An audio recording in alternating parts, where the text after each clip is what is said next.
We're on in 60 clicks. Big show. Let's go.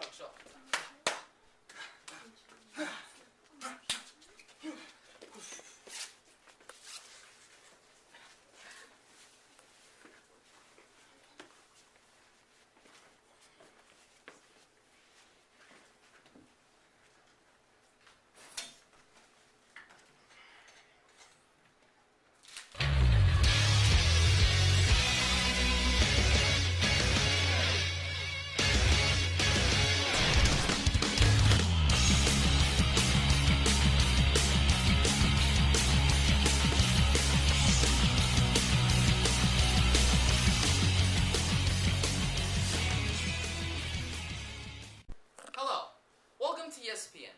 I'm Kurrel. And I'm Oscar Williams, and today we're going to be talking about the sports highlights of the 1920s.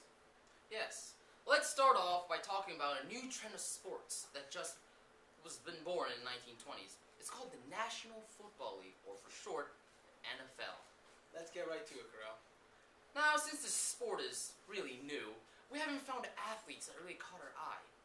I mean, we found one. He's great. He's absolutely great. He plays for the Chicago Bears, and he graduated in Illinois. His name? Red Grange. The Galloping Ghost. Are you kidding me? He has the best stats I've ever seen.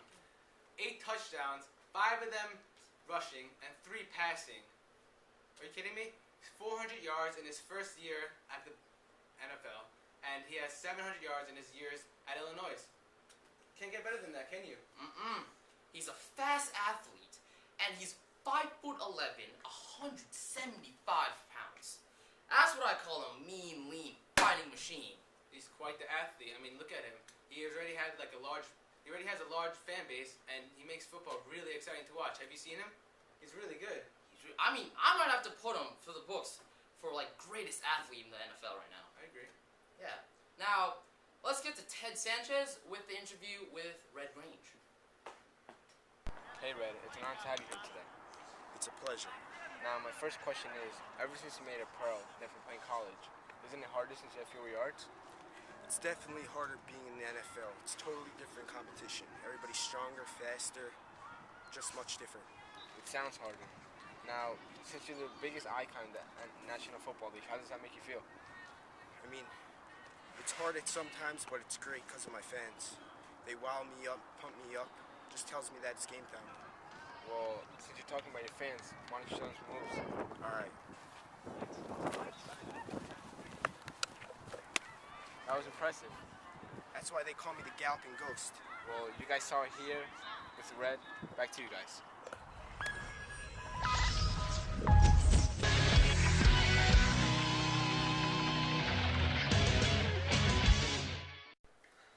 Thanks, Ted.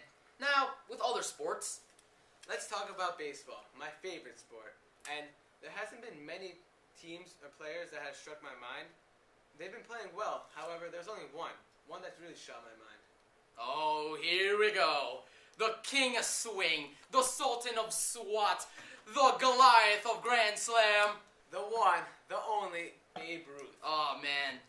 Babe Ruth. I just jump off my seat just hearing the name Babe Ruth. He has incredible stats. Off the charts. I mean, I do too. I jump off my seat also. If you listen to this, 714 home runs, 342 batting average, 5,793 total bases, 2,174 runs, overall hits, 2,873. Can you get better? Can you get better than Babe Ruth? The question is, can anyone be compared to Babe Ruth? No, no one can. He's a great athlete. Just great. He does his job and everything. But who in the right mind would trade Babe Ruth? I know who, Oscar. Boston Red Sox. Don't blame them. You can't blame them. They couldn't afford him. What were they supposed to do? They had to trade him for a total sum of $100,000. That is a lot of money, I must say. But I feel bad for Boston now. I'm telling you, like, they lost a valuable player. Look at the Yankees. I mean, it's clear that the obvious winner in this case is the Yankees, and the losers in this case is Boston. But now with Boston not having Babe Ruth anymore, I don't see them winning at all anymore. I totally agree with you. I might even have to call this unluckiness with Boston a curse. could be. The Great Bambino Curse, actually. Oh, we'll see about that. And now let's go to Ted with Babe Ruth. I'm here with the great Babe Ruth. How are you, Babe? I'm doing great, Ted. How about you? I'm doing good. How does it feel to be a pro baseball player? I mean, it's definitely different than people think it is. I have to play up to par, go to every game, every practice, else they can cut my salary. Really? Sounds hard. And how do you feel making more money than the president does? Well, I should be. I mean, I had a better year than him. Really? And how do you think baseball changed in the 1920s? I mean, based on the 1920s, definitely have changed. With the invention of the radio, now people don't actually have to come to games. They can sit at home and just listen. They can. And what do you feel about the trade? I mean, the trade is great. Coming to New York City from Boston, New York is a great place. I mean, I definitely think we can get some championships here. Nice hat. Thank you. And thank you for being here. Thank you. Back to you guys.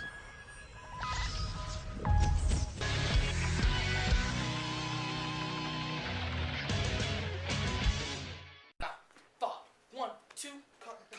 Yo, we're on. Oh, I apologize, folks. I apologize. Oh, man. What are you even doing anyways? Tell our viewers so they don't think you're weird.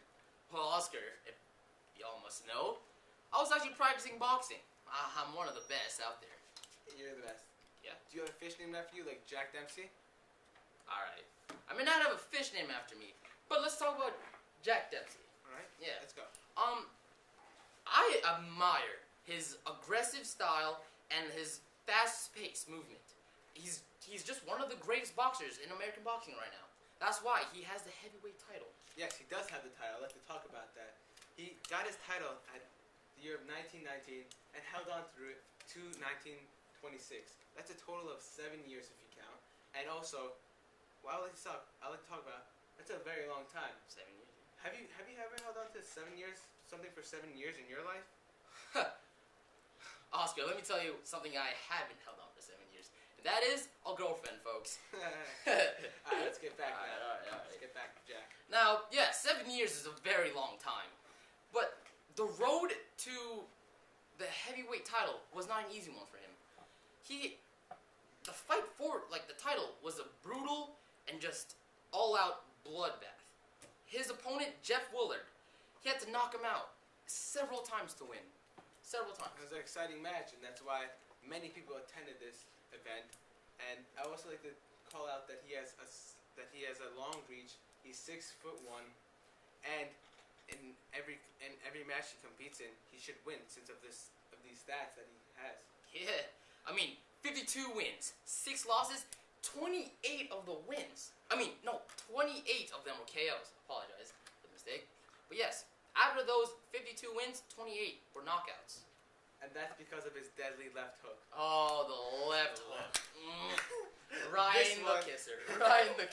And you also see that in his matches. You see this all the time. His knockouts all the time. Have you watched that? I've seen a lot of his matches, actually. They're just deadly. He is a killing machine. Mm-hmm. Killer. I totally agree. Left hook's unbelievable. Now let's go to Ted with more on Jack Dempsey. Hello, I'm here with Jack Dempsey, one of the world's greatest boxers of all time. How are you, Jack?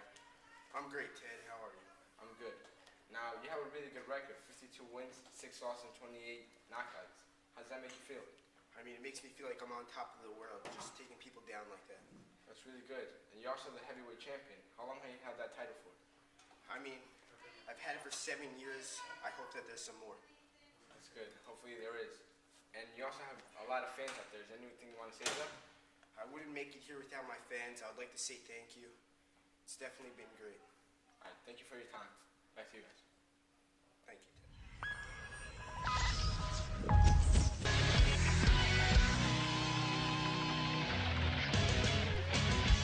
Thanks, Ted. Well, looks like our time has run out. That's all we have for today, folks. Thanks for tuning in, guys, and we'll see you next time on ESPN. Goodbye.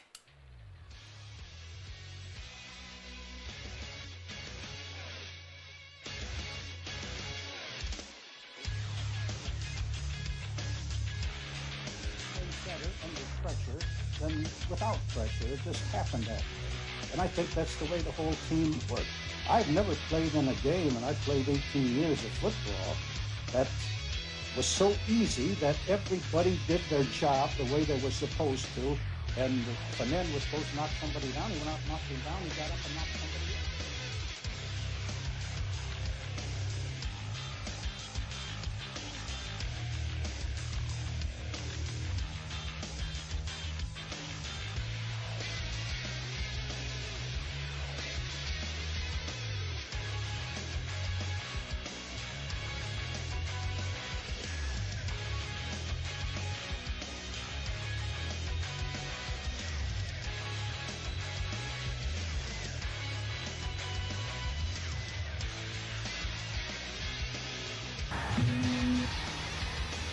Now coming up for round 4, but Willard can't come out for the 4th round. His nose and cheekbone are fractured, ribs broken, half a dozen teeth knocked out, and he's hardly strength enough to rise and shake hands with his conqueror.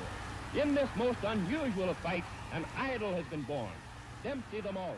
Unusual, every second of it.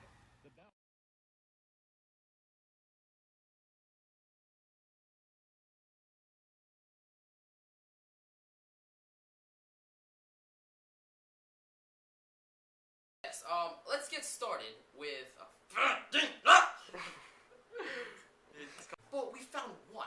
His name is Red Grange. He's from Chicago. Like... Cut it. He has 700 yards in his years at his college, and he has 5 touchdowns.